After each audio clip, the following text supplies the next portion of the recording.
Old टेस्टामेन्टमा एउटा कथा छ, ज्युजहरूको कथा। अब्राहम भन्ने एकजना भक्त थिए, परम भक्त भगवानको।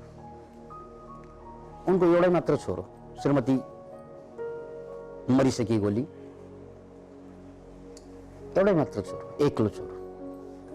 एक दिन सपना देख्छन् अब्राहमले। सपनामा भगवान प्रकट हुन्छ अनि भगवानले आदेश दिन्छ, अब्राहम तिमी मेरो भक्त हौ प्रभु, म हजुरको परम भक्त। म भक्त मात्र होइन, परम भक्त। ठिक छ, शब्दले परम भक्त भनेर म कहाँ खुसी हुन्छु। मान्छेले धोका दिन सक्छ, तर मान्छेले मलाई धोका दिन सक्दैन, अनि भगवानलाई धोका दिन सकिँदैन। मान्छेले एकदम मजाले धोका दिन्छ। अहिले एउटा शब्द भन्छ, काम अर्कै गर्छ। हजारपल्ट मान्छेलाई धोका दिन्छ, तर भगवानलाई धोका दिन सकिँदैन। म त भगवान हुँ। त्यसकारण मलाई तिम्रो शब्दले केही पनि छुँदैन। तिम्रो शब्द बुझ्दिन म, त्यसकारण मलाई शब्द होइन। त्यसो भए के गर्ने त? मलाई कर्म चाहिन्छ। तिमी मेरो परम भक्त हौ भने त्यो परम भक्तिलाई सिद्ध गर्नुपर्छ। तिमीले के गर्नुपर्छ? परम भक्तिलाई सिद्ध गर्नुपर्छ तिमी। हस् प्रभु, गरौँला नि। त्यो गरौँला पनि शब्दै हो, गरेर देखाउनु पर्छ। प्रभु के गरौँ त? त्यसो भए माउन्ट सिनाई सुन्नुभएको छ तपाईँले नाम? फेरि सुनेको छैन। इजरायलमा एउटा पर्वत छ जसलाई माउन्ट सिनाई भनिन्छ, पवित्र पर्वत। माउन्ट सिनाईमा आउनु, त्यहाँ मेरो मन्दिर छ। त्यो मन्दिरमा परम्परागत रूपमा बोका चढाइन्छ, तर यसपालि बोका होइन, तिमीले आफ्नो छोराको बलि तिम्रै हातबाट दिनुपर्छ, त्यो पनि एक्लो छोराको। चले हाँस बिन्दिन्छ अब बुढा, सपना देखिरहेको नि उसले। मुटु ढोक हुन्छ, पसिना हुन्छ, थुरुरु काप्छ। उनी असमञ्जसमा पर्छन्, किनकि उनले प्यार गरेको दुनियाँमा एउटै छोरो, श्रीमती छैन, मरी चाहिँ हुर्काएको छोरो। अब सपनामा भगवानको आदेश छ, तिमी मेरो भक्त हो भने छोराको बलि देऊ, त्यो पनि तिम्रै हातमा। Can you imagine it? कथा यति मार्मिक छ त्यहाँ। त्यो बुढा दिनभरि असमञ्जसमा पर्छ, उसलाई सास फेर्न गाह्रो हुन्छ। मारौँ आफ्नो छोरालाई कसरी? त्यो त सम्भवै छैन। अनि फेरि भगवानको कुरा, त्यो आदेशलाई टालौँ कसरी? त्यो पनि सम्भव छैन, किनकि उनले जिन्दगीभर ऊ आध्यात्मिक भएर बाँचेको। जिन्दगीभर उसको खोज चाहिँ के त? अध्यात्म, मुक्ति, भगवानको प्राप्ति खोज। उनको जिन्दगीभरको खोज के त? भगवानको प्राप्ति। अनि जिन्दगीभरको प्यार छोरा।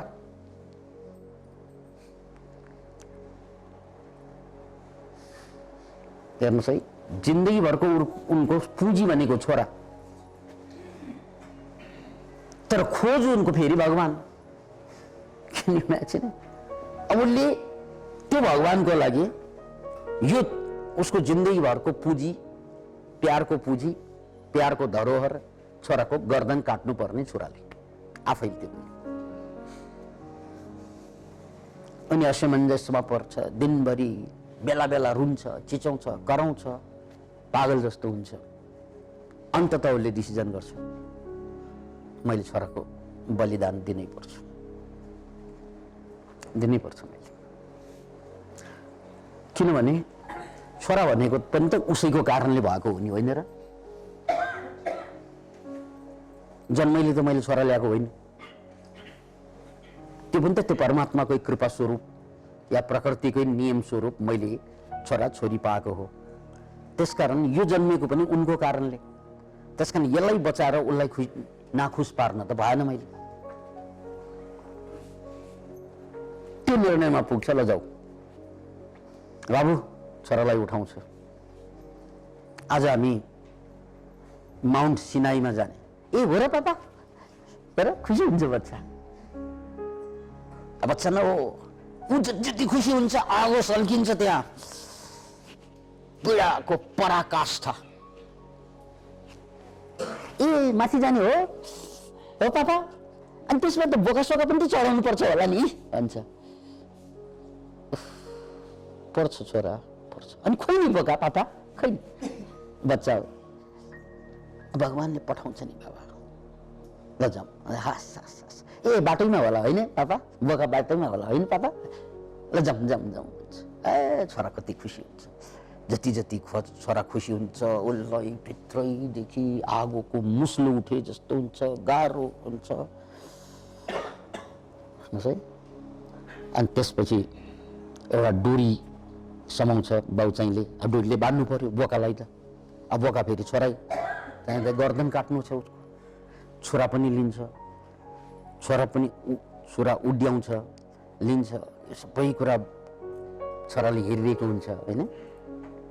अनि छोरालाई बोकेर माउन्ट सिनाईतिर जाँदा बाटोमा, पापा हजुरले त्यो बोकालाई काट्दा म खुट्टा समाइदिन्छु है पापा भन्छ। किन मार्छ पकानिएर आउँछ भित्रबाट, तर उनी निदोमा पुगिसके, मैले छोराको बलिदान दिनै पर्छ। अनि लास्टमा माथि पुग्छ, माथि पुगेपछि त्यो काट्ने ठाउँ, बोका काट्ने ठाउँमा लग्छ। खोइ बोका पापा, खोइ बोका भन्छ। उसलाई अन्तिम रूपमा ऊ भित्रैबाट कम्पन छुट्छ, के भन्ने उसले। त्यत्तिकैमा ऊ त भित्रैबाट उत्प्रेरित भएको च्यापचिप छोरालाई समातेर बाँध्छ। बच्चा रुन्छ, चिच्याउँछ, कराउँछ, के गरेको पापा, यो के गर्यो, बचाओ, अब मलाई कसले बचाउँछ। यदि मलाई केही दुःख भयो भने बचाउनु त मेरो पापा थियो, तर आज मेरो पापाले मलाई बाँधिरहेको छ, कसले बचाउँछ। अनि छोरा स्वाट निकाल्छ। अब त गर्दन काट्नु पर्ने, गर्दन समातेर छोरालाई काट्न खोज्दा ट्याक्क त्यहाँ भगवान प्रकट हुन्छ। अनि अब्राहम, मैले माने तिमी साँच्चै मेरो भक्त रहेछौ, अब छोरा पनि तिम्रै हो, ज्ञान पनि तिम्रै हो, म पनि तिम्रै हो। That's the point.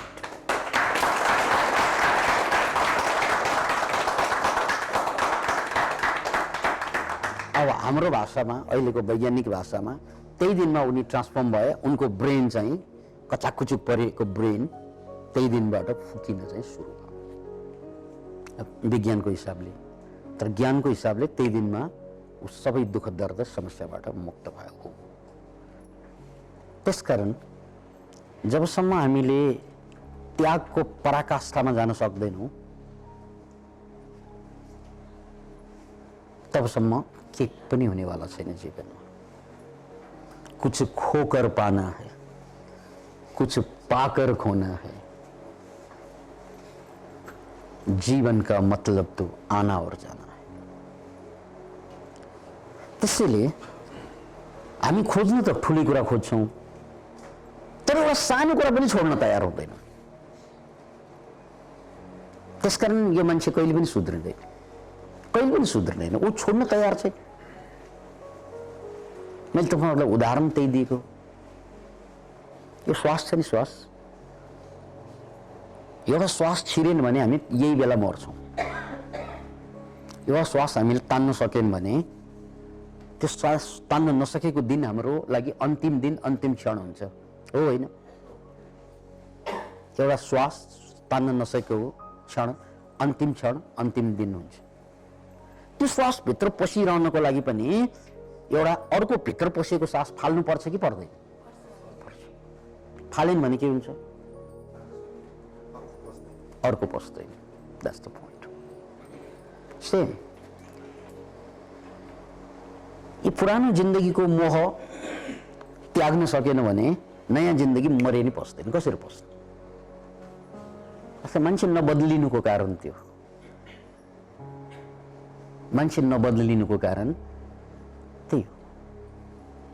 किनकि ऊ चाहना त ठुल्ठुलो चाहना गर्छ उसले, स्वास्थ्य, शान्ति, आनन्द, ज्ञान, मुक्ति, तर छोड्न दिशा र पिसाब बाहेक केही पनि तयार हुँदैन।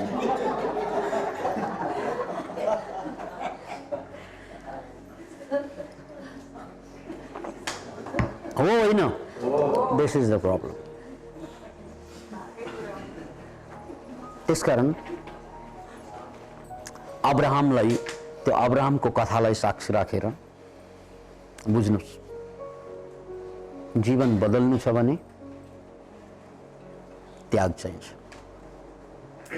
म पुरानै भोगमा बाँच्ने हो भने मेरो मस्तिष्क अर्को 4 महिना कि 4 वर्षमा खुइलिँदै जान्छ, उठ्दै जाँदैन। यी विधानै होइन प्रकृतिको।